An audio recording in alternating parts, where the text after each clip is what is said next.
ఈరోజు ఆంధ్ర రాష్ట్రాన్ని పట్టి పీడిస్తున్న అతిపెద్ద సమస్యల్లో ఒక అతిపెద్ద సమస్య నిరుద్యోగం.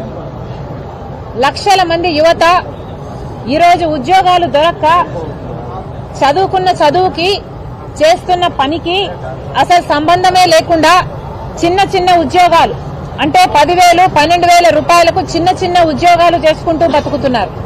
మేము ఈ చిన్న చిన్న ఉద్యోగాలు చేసుకోలేము, తల్లిదండ్రుల మీద ఆధారపడి బతకడం ఇష్టం లేక ఎంతో మంది బిడ్డలు ఆత్మహత్యలు కూడా చేసుకున్న పరిస్థితి మన ఆంధ్రప్రదేశ్లోనే, ఆంధ్ర రాష్ట్రంలోనే గత 5 సంవత్సరాలుగా ఒక సర్వే ప్రకారము 21,000 మంది బిడ్డలు ఉపాధి లేక, చేసుకోవడానికి పని లేక, సంపాదించుకునే మార్గం లేక ఆత్మహత్యలు చేసుకోవడం జరిగింది. ఇది నిజంగానే ఆత్మహత్యలా లేకపోతే ప్రభుత్వం చేస్తున్న హత్యలా? కనీసం సంవత్సరానికి 500 మంది డిగ్రీలు, పీజీలు అంటే చిన్న చిన్న ఉద్యోగాలు కాదు, చిన్న చిన్న చదువులు కాదు, పీజీల స్థాయిలో చదివిన బిడ్డలు కూడా సంవత్సరానికి 500 మంది బిడ్డలు ఆత్మహత్యలు చేసుకుంటున్నారు. అంటే వాళ్ళకి ఆశ చచ్చిపోయి ఇక మేము ఎలా బతుకుతాము అన్న ఆందోళనతో వాళ్ళు ఆత్మహత్యలు చేసుకుంటున్నారు. అంటే ఇది నిజంగానే మనకు స్పెషల్ స్టేటస్ రాక, మన బిడ్డలకు పరిశ్రమలు మన రాష్ట్రంలో రాక, మన బిడ్డలకు ఉద్యోగాలు రాక మనం చేతులారా చేస్తున్న పాపం ప్రభుత్వాలు చేస్తున్న పాపం కాదా? ఇది ఇలాగే కొనసాగితే ఆంధ్ర రాష్ట్రంలో బిడ్డలు మొత్తము ఉపాధి లేక, ఇక్కడ ఉపాధి దొరకక వలసపోయి మన రాష్ట్రం అసలు యువతే లేని రాష్ట్రంగా తయారవ్వదా? కేంద్ర రాష్ట్ర ప్రభుత్వాలు మనకున్న సమస్య గురించి, మన బిడ్డలకున్న సమస్యల గురించి ఏమైనా ఆలోచన చేస్తున్నారా? బీజేపీ ప్రభుత్వము, బీజేపీ కేంద్రంలో అధికారంలో ఉంది, సంవత్సరానికి 2 కోట్ల ఉద్యోగాలు ఇస్తామన్నారు. 10 సంవత్సరాలలో 20 కోట్ల ఉద్యోగాలు ఇవ్వాల్సి ఉండగా మన రాష్ట్రంలో కనీసం 1 కోటి మంది బిడ్డలకైనా ఉద్యోగాలు ఇచ్చారా? సరే 10 లక్షల మందికైనా ఇచ్చారా? లేదు 1,00,000 మందికైనా ఇచ్చారా? మన బిడ్డలకు అసలు ఉద్యోగాలే ఇవ్వని బీజేపీ ప్రభుత్వము మరి ఇంకా అధికారంలో ఉంది అంటే మనకు మోసం చేసినట్టు కాదా? ఆంధ్ర రాష్ట్ర బిడ్డలకు దగా చేసినట్టు కాదా? 5 సంవత్సరాలు చంద్రబాబు గారు ముఖ్యమంత్రిగా ఉన్నారు. ఎన్ని ఉద్యోగాలు ఇచ్చారు? చంద్రబాబు గారు అధికారంలోంచి దిగిపోయే టయానికి కూడా 1,41,43,000 ఉద్యోగాలు ఇంకా ఖాళీగానే ఉన్నాయి.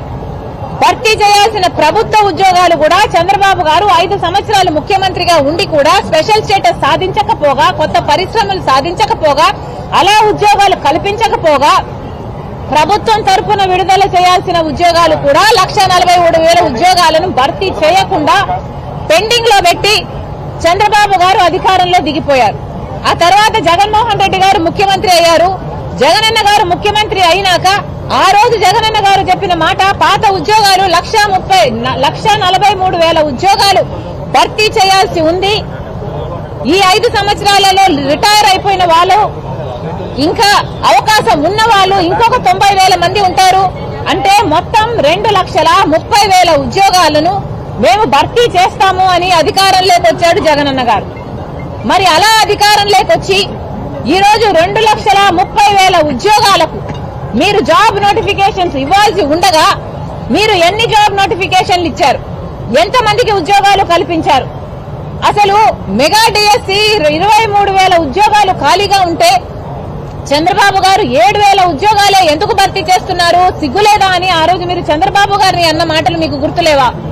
ఈ రోజు అదే 23,000 ఉద్యోగాలు మెగా డిఎస్సి మీరు ఇవ్వగలిగి ఆ 23,000 కాదు, అదనంగా కొత్తగా ఏర్పడిన ఖాళీలైతేనేమి, రిటైర్ అయిన వాళ్ళైతేనేమి అంతా కలిపి దాదాపు 30,000 ఉద్యోగాలు డిఎస్సి నోటిఫికేషన్లు మీరు ఇవ్వగలిగి, ఒక మెగా డిఎస్సి ఇవ్వగలిగి కూడా మీరు ఇవ్వకపోగా 6,000తో ఒక దగా డిఎస్సి ఇచ్చారు.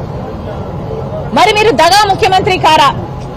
ఇందుకు నిరసనగా కాంగ్రెస్ పార్టీ ఆందోళన చేయాలనుకుంది, నిరసన తెలపాలనుకుంది. ఇది పాపమా? ఇది ప్రజాస్వామ్యం కాదా?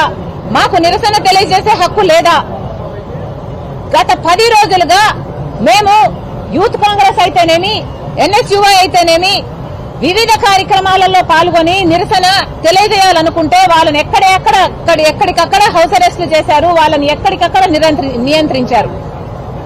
ఈ రోజు కాంగ్రెస్ పార్టీ మొత్తము కలిపి కాంగ్రెస్ పార్టీ అధ్యక్షురాలతో సహా పెద్ద పెద్ద నాయకులందరూ కలిసి ఈ రోజు యువతకు అండగా నిలబడాలి అని మేము చలో సెక్రటేరియట్ అన్న కార్యక్రమం నిర్వహించాలనుకుంటే దానికి ఇన్ని ఆంక్షలు విధించడం ప్రభుత్వము విధిస్తుంది అంటే మరి ఇది ప్రజాస్వామ్యం అవునా కాదా? ఇక్కడ భారతదేశ రాజ్యాంగం అమలు అవుతుందా లేదా? లేకపోతే జగన్మోహన్ రెడ్డి గారు ఏదైనా ప్రత్యేకంగా ఒక రాజ్యాంగం రాశారా?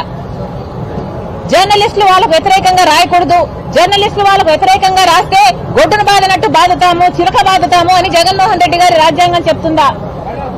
ప్రతిపక్షాలన్నీ ఎవరే గాని జగన్మోహన్ రెడ్డి గారి ప్రభుత్వానికి వ్యతిరేకంగా పోరాటం చేయకూడదు, పోరాటం చేయాలని చూస్తే ఒక కర్ఫ్యూ వాతావరణం లాగా మేము సృష్టిస్తాము, పోలీసులను మా బంటులాగా వాడుకొని, పోలీసులను మా కుక్కల్లాగా వాడుకొని మిమ్మల్ని ఎక్కడికక్కడ హౌస్ అరెస్టులు చేస్తాము అన్నది జగన్మోహన్ రెడ్డి గారి రాజ్యాంగం చెప్తుందా?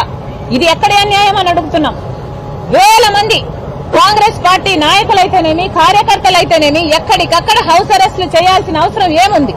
చలో సెక్రటేరియట్ అన్నది ప్రశాంతంగా హింస లేని మార్గం ఒకటి ఎంచుకొని ప్రశాంతంగా మేము నిరసన తెలియజేయాలనుకుంటే అది కూడా నియంత్రించడం ఎంత మటుకు సబబు?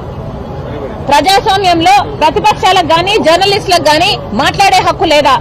స్వేచ్ఛ అనేది మాట్లాడే రైట్ టు స్పీచ్ అనే స్వేచ్ఛ ఆంధ్రప్రదేశ్ లో లేదా? ఇదేమన్నా భారతదేశమేనా లేకపోతే ఆఫ్ఘనిస్తానా?